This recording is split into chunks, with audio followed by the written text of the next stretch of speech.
இப்ப இந்த அமாவாசை திதியில இன்னும் ஒரு மிக முக்கியமான விஷயம் உண்டு.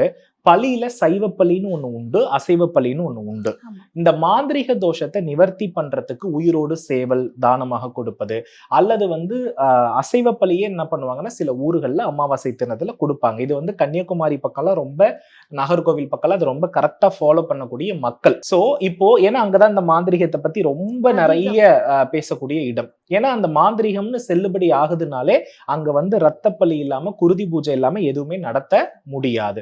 அப்போ சில ஊர்கள்ல நீங்க சேவல் தானம் அல்லது பூசணிக்காயில வந்து குங்குமம் நிரப்பி உடைத்தல், இது எல்லாம் இந்த அமாவாசையில பண்ணும் பொழுது, இந்த மாந்திரீக தோஷத்திலிருந்து ஒரு பெரிய நிவாரணமா. இது எல்லாரும் இந்த வீட்ட வந்து பூசணிக்காயில சுத்தி போடுவாங்க. அதே மாரி ம், திருஷ்டி கழிக்கிறது. ம். இது எல்லாமே வந்து பொதுவாவே நம்ம அமாவாசை திதியில குடும்பத்துக்கு தாராளமா பண்ணலாம். செய்யலாமா? எந்த வீட்டுல அதிகப்படியான நோய் தாக்குதல் இருக்கிறதோ, ம். அமாவாசை திதினா நான் படுத்துப்பேன். அமாவாசை திதினா எனக்கு ஏதோ தொந்தரவுகள் இருக்கு. ஆமா. அமாவாசை திதினா என்னுடைய உடம்புல எரிச்சல் இருக்குன்னு சொல்றவங்க கன்ஃபார்மா அத பண்ணணும்.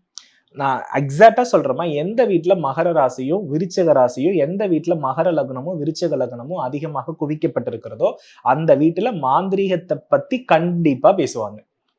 அந்த பயம் இருந்தே தீரும். இவர்கள் அமாவாசை திதியன்று காளி, கருப்பன், ஐயனார், முனீஸ்வரன், வாராகி, பிரித்யங்கிரா இந்த ம். மாரி தெய்வங்களுடைய ஆலயத்திற்கு போறது ரொம்ப ரொம்ப நல்லது.